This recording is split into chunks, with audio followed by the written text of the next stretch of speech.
Ladies and gentlemen, welcome to the show. The fat lad, Neil Pickup, in the mother fluffing house. And we got something I'm really excited about today, to be honest, guys. If you tune into the shows regularly, you'll know that I do a thing called Deep Inside, the minds of the greatest arm wrestlers in the world. And a guy that I believe is very much one of the greatest arm wrestlers in the world is the man that I'm going to be doing this series with right now. For those of you who know arm wrestling well, you'll see him on the screen now and you know exactly who he is. He needs no introduction in the world of arm wrestling whatsoever. He is a multiple US national champion. He's the current reigning and defending W.A.L. middleweight hammer holder. Undefeated for 2 seasons. Could have been 3. We'll see what happens this year. Ladies and gents, welcome Rob Vigeant Jr., R.V.J, to the show. Rob, how's it going, mate? Doing great, Neil. Thanks for having me again. And happy Easter Sunday to everybody. Hunkering down and doing our thing, but great to be on the show. Great to have you, buddy. It's extremely unusual times we're in here, Rob. This is as we come to give people a sort of dateline or a timeline on exactly where we are now. This is Easter Sunday. We're speaking on the evening of Easter Sunday, UK time now. It's around 5 o'clock, just 10 past 5. So it's probably what over there, mate? Early morning. About noontime, yeah. Yeah, about noon. And the idea of this, we wanted to get Rob on the show, just let everybody know, as we've done with other guys, a little bit of a window on Rob Vigeant Jr. Let you guys understand this guy better. And we're going to be walking through this in various segments, and we're probably going to nail a couple today. So as this goes through, if you guys have got specific questions that you want me to put to Rob as we walk through sort of his career, by all means, send them to me, send them to Rob. And we'll pick them up in the shows. So, Rob, first thing I wanted to start with, mate, obviously, for those people who don't know you well, my read on you, and we do know each other pretty well, is that I've been in this sport for 30 plus years. And there are very, very few individuals that I've ever met where I genuinely believe they were cut from the original block of arm wrestling potential. You have got a phenomenal amount of physical attributes for this sport. You were sort of, you're as near to the original design as you can get. Were you sort of aware of your potential in strength as a young man? And if so, or even a child, where's your strength background lie, mate? Or your understanding of that? When did it first come apparent? You know, it was tough starting out because if you look at the men in my family, my Pepe was a truck driver and a farmer from Canada. I came from a lot of blue-collar guys, and they all had similar builds. My father is a carbon copy of me. My Pepe is a carbon copy of me. On my Pepe's 50th birthday, my Pepe weighed 220 and did 3 one-arm pull-ups at 50 years old at 220. So, wow. You know, my uncle could do these things. My cousins did these things. So being strong with what I was exposed to, I didn't really realize it until I started like venturing into like tests of school. You know, when we did we had a thing here called the President's Physical Fitness Challenge, and you had to be able to do 5 pull-ups to be able to get that blue ribbon. And I remember in my school, at grade school, there was only a couple kids that could do it, but I could blast out, you know, like 15 as a young kid. So I didn't really realize the separation until I got older, because everyone in my family was like that. They were all athletes. They could naturally strong, but these were like guys who didn't pursue it. They didn't do anything with it. They were like rough and tumble bar construction guys. They could just do weird things. Like I remember my uncle pulled me into a corner one time when we were at Thanksgiving. He goes, "You want to see a cool trick?" I said, yeah. And he grabs a deck of cards and tears them in half like this. And I'm like, holy cow, he's going to put them back together. I was waiting for the punchline, but I didn't realize at the time the punchline was that he actually tore a deck of cards. Yeah. He's the guy, when I got into doing grip sport, a big thing was tearing cards and tearing them in quarters, and guys like John Brookfield who were known for their hand strength. I'm like, I saw my uncle do that as fast as you could sneeze. He used to go, "Hachoo," and just tear a deck of cards. But that became my norm. So my idea of what was strong was kind of skewed because I thought that everyone could do that. I was so exposed to it. So only when I got older, and I could tell you a funny story about, we all live by the mantra that a seasoned puller will beat a green guy, usually. Like ordinary, that's the rule of thumb, isn't it? That's the rule of thumb. So when I got in my early 20s, before I got into arm wrestling, I was very curious about it. They used to send guys down to the car shop that I worked at, or the construction site, and I would just grunt and pull guys. Mm-hmm. And there was this guy who was a tattoo artist in New Hampshire, and apparently he smoked everybody. And the behind the scenes on him was he was an open puller in New Hampshire. So they said, a guy says, I got a buddy I want you to pull. He wants to put up $500 and whatnot. I'm like, I had a couple beers. I was like, yeah, bring him. I didn't know the guy was actually going to come. I go to my apartment. I was living in an old motel at the time, going through hard times. It was an old motel. I go there and I see a guy waiting outside my door with a tatted up face, pretty put together guy, probably about a 220 pound guy. He says, we're going to arm wrestle. I just got back from the gym, of course, right? Did chest and buys or something stupid that made me scared to arm wrestle. I'm like, I can't put up $500 right now. I don't even have it. We go in my house. I was like, but I just want to feel you. I'm curious. So he was like as cocky and as like knew the outcome as could be. And we set up my coffee table there and we grabbed him. He was doing all the things that you now know arm wrestling, what they do. He was double capping. He was pulling like this. And I was just able to curl him in because my hand was so strong and smash him. And this guy was floored. He's like, what do you do? Where are you from? Like this can't be happening. And he's like, you need to go to tournaments. You need to find yourself. So a guy coming looking to hustle me that was an open puller, I actually smashed what would have been for a $500 bet, but I was too broke. Yep. So he kind of planted the seed. He was like, you need to get out there. Like, you don't even know. Like, you're doing nothing. And, like, I can't do anything with you. So, things like that started planting the seed. I was like, I'm curious. Where could I be if I actually found a tournament and went there? And what weight and size were you at this time, Rob? Same weight as I've always been. Usually, so I've always fluctuated between, like, 195 and 210. But 210's only been when I got in my, like, later 30s. I was, like, I used to weigh in at tournaments when I first started at 198 dressed. So maybe even low 190, but I was super lean. Lean for me, like I would be super duper duper lean just by accident. I did hard work. I was a blue collar guy. I used to lug all my shingles, do all the work through summer. So part of that was genetics and part of it was probably how much calories I was burning a day. So 198 was easy for me with shoes and clothes on. But yeah, I just jumped in. And at what age was that happened? How old were you? 22 or 23. And I didn't pursue it until I found my first tournament at 24. But I saw a difference in school. Like I used to arm wrestle kids in school. I saw a difference with certain sports and physical events, things that were harder for other people. It was easy for me. Strength is something that always came. It was just easier for me. Things were easy for me.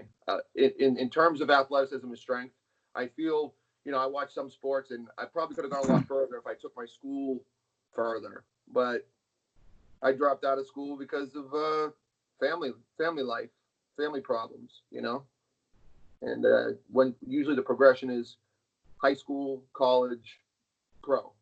So I didn't go that route. Once I dropped out of school, you kind of cut a lot of those avenues.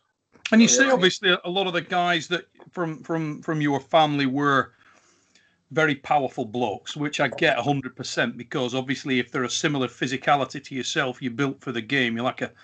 Your upper body's extremely well developed for arm wrestling naturally. That's something you can't buy that. Thickness of your wrist, size of the hand, joints, just structure of your arms. Were they genuinely interested in strength as a group? Were they in pursuit of strength, or were they just?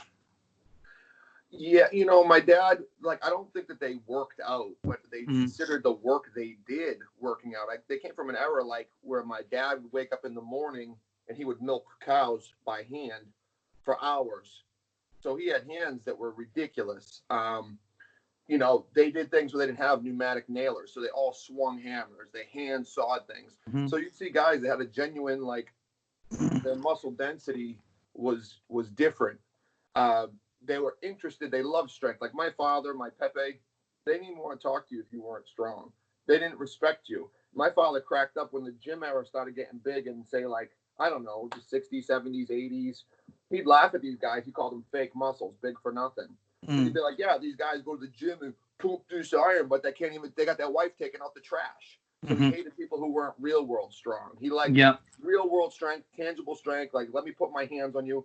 And for them, the way they tested it a lot was via arm wrestling. They'd be down the bar and they'd be like, "Oh, I carried 80 bundles of shingles today," and this guy'd be like, "Well, that's nothing. I slung 100 block," and they'd be like, "Well, let me see what you got." And in a bar room, you don't go, "Well, let's go lay down on a bench and push a bar and do bench presses." The tangible strength without, wrestling was arm wrestling. You can get a handle on. You can get a handle on. I always said, if you show me somebody who's a good arm wrestler, they're probably also a really good overall strength athlete. Because if you have a weakness and a connection anywhere, even in your core, it will show. Yeah. So that's what these guys were about. They were like, put it up. And for me to see arm wrestling as a kid amongst guys who are from all over different walks of life that all look like, really rugged, big, like when you look at a guy like Charles Bronson's physique, of course he's not as big as The Rock, but the way he was, it looked more sinew. It looked more. They're just gnarly. Yeah, it looked like there was something deeper there, like a Kevin Bongard. Like it just looked like there was something weird there that could hurt you, as opposed to just like puffy, big, and filling out a shirt. Like there was just a different quality, like a chimpanzee. It's almost a rawness, isn't it? And they look like people are so caught up in the internet with weight and size. And I saw so many guys that were 160 pounds that were the hardest dudes you ever met. That would ice any one of these 250 pound, 300 pound dudes. They were like Tommy Hearns. They were just like bad, rugged, and they would go outside and bang each other out, and then come inside and pat each other on the back. Wow, you got a good hammer on you, and buy the guy a beer who just put him to sleep. It was they were just harder dudes. And that's what I grew up with, and I saw it. And so my exposure to strength and the idea, they loved it, but they weren't like gym guys. They did 12 hours on a job site or working on laying block, and it was just different. You throw a 100-pound block all day. There are guys who have CrossFit classes trying to show you how to pick up the medicine ball and throw it off the wall. Yeah, you did that for your 15 minutes. How about the guy who does it for 12 hours throwing hay bales up into a flatbed? Yeah. If you've worked like that, oh, it's ridiculous, isn't it? My dad sounds like we had a very similar upbringing in many ways. My dad was a mechanic, owned his own garage all his life, not a really wealthy guy or anything like that, just motor mechanic. So I'd go, and I want, your dad's always your idol, and my dad's always been my idol. So I wanted to go and work with him in the summer, I'd be like, oh, go to the garage. And my dad hated that whole concept, didn't want me near the garage. He's like, you're not going to do this. This is not what you're going to do, Right. So he'd give me the worst jobs possible. I'd get it there in the morning. He'd be like, right, go down the pit and bail the water. We live in Lancashire, so it's raining most of the time. He'd tell me to go down the pit, get an old rusty ass bucket, and bail the water out of the pit, because the pit would fill with water. So you'd be down there in like knee deep water trying to bail dirty, oily, crappy water out of there. He'd have me do things like that, or rub down a car a lot of times, or try and get a nut or bolt that was basically rusted solid, and get horrible. Wanted to put me off. So he'd have me doing stuff like that. But when you watch the mechanics working on what they do, and they're under a car with their head and neck twisted one way, it's ridiculous. You go, I used to go home, I couldn't freak my shoulder. Well, that's what my uncle he doesn't have the hand size, is like my father's got a different genetics. So that's where we get the hand size from. My uncle's got more tiny hands, but they're really fat and really like vice grips. And he was a mechanic, and he used to pride himself that he would reach in and do oil filters by hand. He didn't need the wrench, and everything was hand twist and hand tight. And he didn't he didn't have any pneumatics. So he had really thick, real thick development. One of the strongest men I've ever come across in my life. Could do really weird things. 2-finger chin-ups from a doorway, one-handed. That's things you see rock climbers are like, oh, we're V15s. We could do a hang from 2 fingers. My uncle used to go into a pub and do that on his way in just for shits and giggles. And he's a guy who's he used to work slinging beer cases for Budweiser, and he was a mechanic. And he was just one of those weirdos who never got exposed. He was just, we had a guy at the bar that used to take a quarter in his mouth. They called him the Gifa, old French guy. He used to take a quarter. I tried it with pennies, with pads and everything. He used to take a quarter in his bare teeth. That'll make anyone cringe. And bend it into a U. Bend it right up with his thumb. Jesus. Now, listen, that sounds like hell on your teeth. But if you ever put a quarter in a vice, joints, everything, and try to bend it, it's a ridiculous amount of pressure just to even bend a quarter. And I called everyone a liar until I saw it. The guy, up until the day he died, used to take it and bite it. He had a pig jaw and just bend it right up. And he could turn it, and I would take it with a vice with 2 hands and try to push it. So there's freakos that are out there, but it seemed like I was in a place where there was a lot of these freakos that converged, and strength was, if you were some ding dong skinny, no go time kid, you were almost an embarrassment to the people that you came from. They made you wait outside. So that would, I mean, again, very similar, parallel paths there. There was a guy, when I was getting into strength when I was a kid, my dad's, or a lot of his mates were, like you say, not gym strong at all. They were just into, they had an anvil, an old anvil in the garage. This thing was a massive, just a big old blacksmith anvil. Thing probably weighed, I don't know, 120, 150 kilos, big, solid, dangerous thing. And one of the things was they had a welding bench. It was like 3.5, 4 feet high bench. And they used to take and this anvil was oily as hell. It was, we're talking covered in crap and oil. And you'd have to just pick it up and handball it up onto the bench. And that was like, that was one of the rites of passage, get this anvil and put it up there. And we'd meet up there. They'd tell me stories about this guy in Darwin. And his name was Bill Hunt. If you look this guy up online, they used to, all of the old time strong men in the 1920s. On this guy Bill Hunt, and they used to call him the King of Arm Strength. He was well known for it. He lived up in the town of Darwin, not far from where I live. So, when I was a kid, my dad said, "Come, I'll take you to meet him." They used to have his picture on a local country pub down the road. His picture was on there. It was gnarly as hell, just arms up on the wall, thick and sinewy. Went up to meet this guy. He was in his 80s. Okay, that's the key thing. This fellow was in his 80s. My dad knew him. He'd had his car with him when he was a younger man, and he said, "Oh, Bill, this is my son Neil. He's really interested in strength." I'm like 12 or something. So I go in there and I think, that's the dude. He's all crooked over and bent, and Anyway, we go in. He makes a cup of tea, sits down, and I'm talking to him about this, and he said, "Oh, are you strong?" And you're in 12. I'm like, "Yeah, I'm really strong." Anyway, this guy says, "Come on." We go into his kitchen. He takes a can of Heinz baked beans, shorty can. It's like this big, thick. Gets hold of it, takes the label off, puts it over his sink, just takes the top and bottom, just goes, literally pulled the goddamn thing in half, like, just. That stayed with me forever. Oh yeah, it changes you. I was like, what the? In your mind, you tell yourself it's a lie or there was something going on there, but there's really those weirdos out there. Just so when I get home, I'm straight away. You went for the beans. Yeah. I'm out with. You couldn't even dent it, mate. Stayed with me forever. 80 plus years. He's like 83, 84-year-old man, whatever the hell he was. Oh my God.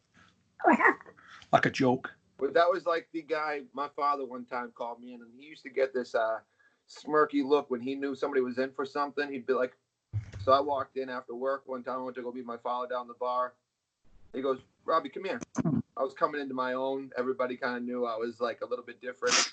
He goes, "Come here." He goes, "I want you to meet a good friend of mine." So I go over there, and same thing. A guy is sitting on a pub chair like this, like head was like hunked, neck was long, like this. He goes, "Shake his hand." I went over. I'm seeing an old guy. I'm like, I give him one of these jobs, and I never do that. My father used to slap me for that stuff. He goes, "Give a man a hand. You give him a real hand." But I see this guy. He looks like he's on his last thing. Fucking guy grabs me. His hand felt as if I was grabbing like a statue, like a bronze statue. It didn't compress here. It never compressed. There was no meat, no compression. It was just wood. It was like grabbing a 2x6. He looks at me and starts cracking up.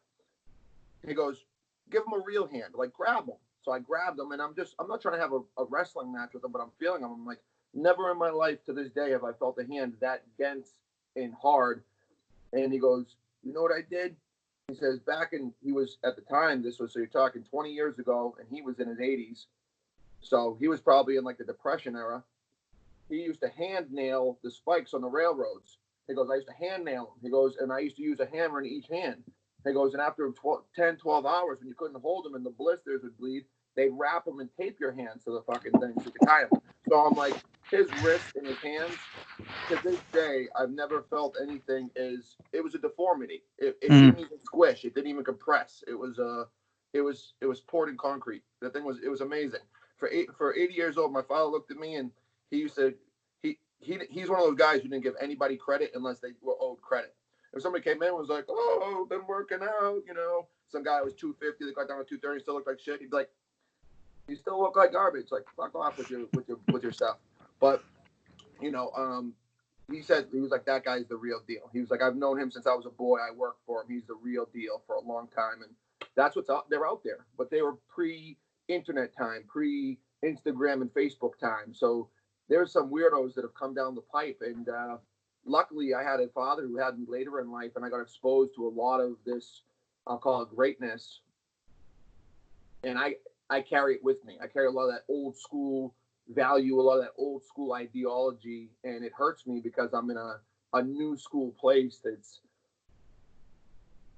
there's things a lot of grown men do that I don't understand, and I don't understand how they interact and their reasons behind it. And but in my mind, I'm blessed that I got exposed to a lot of it. So, you know, it's a struggle in some ways, but for me, it's a blessing. It's things I'll never forget, and I try to, you know, make my kids aware of it. But yeah, that's I was around a lot of freaky weirdos.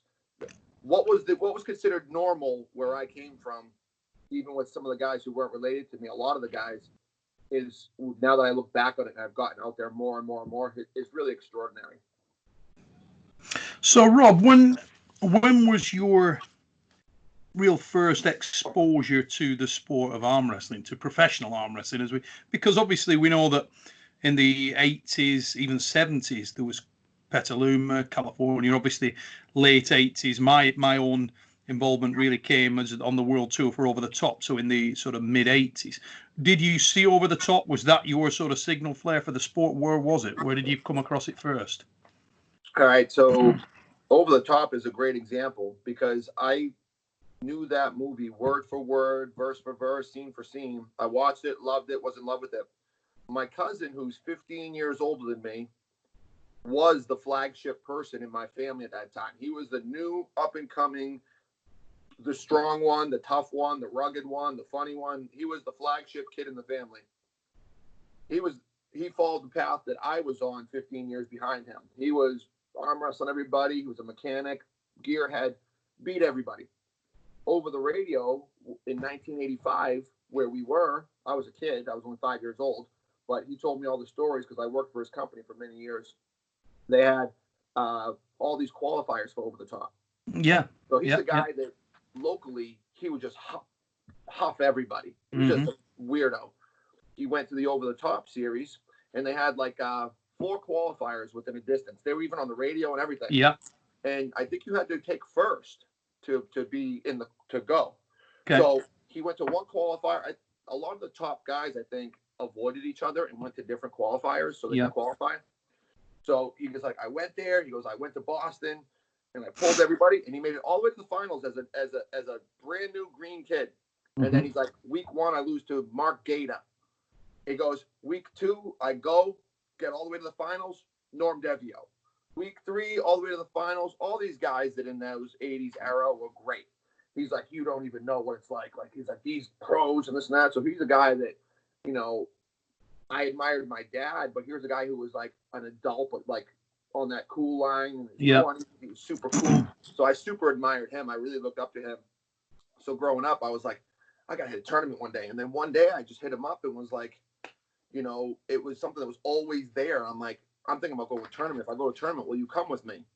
But I was exposed to all those stories about the pros, how I used to watch this guy handle people in every sense of the word. He was a national level wrestler, and in every sense of the word, he handled everybody. But he was telling me like there was a world out there of guys that I can't even comprehend. And I'm like, I've got to know. Know. Like, is there a 195-pound guy out there that's stronger than me? Like, am I the strongest 195-pound guy in the world? Like, I can't, and you can't tell me that. I got to feel it. So from those stories, all his over the top qualifier stories, he was out. those qualifiers that were here on the East Coast. But he went there like, it wasn't like now. Like a lot of guys now, I call them cellar dwellers. Yeah. They want to be those breakout superstars. So they get with a club. They train for a couple years. Mm-hmm. They get technical. They get super polished. And then they go to a tournament. They're like, oh, my first tournament.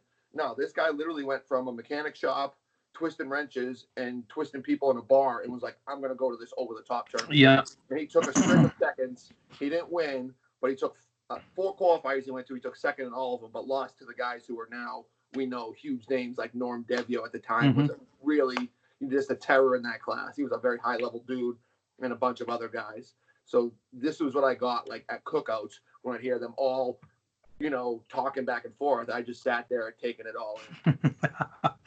So when you went to your first tournament, Rob, what was that experience like for you, mate? You know, I walked in, I drove 3.5 hours. I was by myself, and I never even saw an arm wrestling table. I wasn't a cellar dweller. I didn't train secretly. I didn't have any secret training. I didn't have garage door springs or anything that guys were doing. I literally just showed up from a guy who arm wrestled on a bar and never even saw an arm wrestling tournament. It was awkward to me. The way I stood at it was awkward. I pushed my butt out. I was like far from the table. And honest to God, if it wasn't a 3.5 hour ride, my initial feeling was flight or fight was to run. I saw all these guys there with their jackets on that were like 1995 world champion states, you know, New York gripper crushers, and all these like team jerseys and all these like national championship. You go to an arm wrestling tournament, you see everybody sporting their shirts. It's almost like they're wearing their resume, like W.A.L shirts or U.A.L shirts or champion. Everybody had jackets and everything. And I was like, oh my God, like I'm in deep water right now. I'm like, and I would have rather have left and assumed like, yeah, I'm strong. Yeah, it's like that guy who's like, I'll see you down the road. I'll see you tomorrow. But you don't want the black and white result. You don't want the actual result of like, well, you did enter and you got smoked and you were actually the worst guy in your class. So you're really the best of the worst. You're not the worst of the best. You know what I mean? So I didn't want that result. Everything about me was afraid. And I stayed because it was a 3.5 hour drive for me. And I looked around the room and I was just like, ooh, I was trying to assess who was in my weight class. And I saw one guy and I was like, oof. I was like, I don't want to pull him. He's just got a look about him. He had the rangy, sinewy look. And it turned out to be Eric Rusin, who's Canadian. Puller. He just had a look to him. The way I don't know, he had like a lumberjack shirt on and big forearms. And I was just like, ugh. So my first match I pull, I'm in the open class. My first match I pull, I lose. Worlds comes crumbling down. But it was like I lost where I like stopped him, but I did one of these. I backed away. And I was like, there was 2 sides of me. One of them was like, run away, tell yourself a lie, whatever. The other side was like, you can do better than that. I don't know what made me stay. Really, a lot of me wanted to leave. I was embarrassed. I was humiliated. You know, when you don't realize the arm wrestling world that losing is par for the course, that it happens. It's a combat sport. It's embarrassing. You feel like you got dominated. You feel like you got beat. You feel like somebody manhandled you. And it wasn't something I was used to. I came from a place where I was beating everybody. So I felt humiliated. I felt embarrassed. And then I came up the B side and I just started thrashing. I stayed tight. I was like, I backed away in my mind. I said, I backed away, stay tight. And I just stayed tight, but I was kind of like, just like shouldering people and my hands, because I came from a hand strength background, people were trying to go backwards on me. But at that time, I was closing a full gripper. I was all this. So everybody tried to back up at me. I was just going, Rrr. So Eric, I think I came back up the B side. Somebody put Eric in the B side. I beat him. And then I went on to win the whole tournament. I mean, I snuffed it too. My first time ever seeing an arm wrestling table, I went to a class that I think was maybe 24 people. And they were all pretty seasoned. And I won it. I took first place right hand and second place left hand, which Eric Rusin beat me in the finals left hand. I beat him early in the rounds, and then he came back and beat me twice. But then I won the whole tournament right handed. So first and second, right and left. But that's mega. The first time I ever saw a table. Yeah, that's mega. Yeah. And what age were you then, Rob? 24. It was 2004. I just turned 24. So your first experience of real professional arm wrestling was at 24 years old. Yeah, never even saw a table. Didn't even know like grabbing the peg was like weird. I body blocked the peg. You know what you do? You put your forearm on the peg. You can't dip. I was just like, it was just like, all crunch, and it worked. I mean, because people were, when they saw my size for a 200-pounder, the thing that saved me is they wanted to get away from me. They didn't commit to me. So by trying to get away, they figured the hand would be exposed on a new guy. But I came from a grip strength background that I could just, tuck everybody pretty quick. And I always told people I only started losing once I learned how to arm wrestle the right way. I was running through tournaments my first couple months, and then once I learned how to do all this stuff and whatever, it actually, that's when I started to not take first. I was in the place things, but it was harder for me. It was a learning curve. So yeah, it was an interesting run. I tell people, man, if it was if it was only like an hour or two, I would have turned around and gone home. I was so intimidated, but because of the distance, it changed the course of my life. Wow, sliding doors. Ladies and gentlemen, I'm sure you're as enthralled by this episode as I am.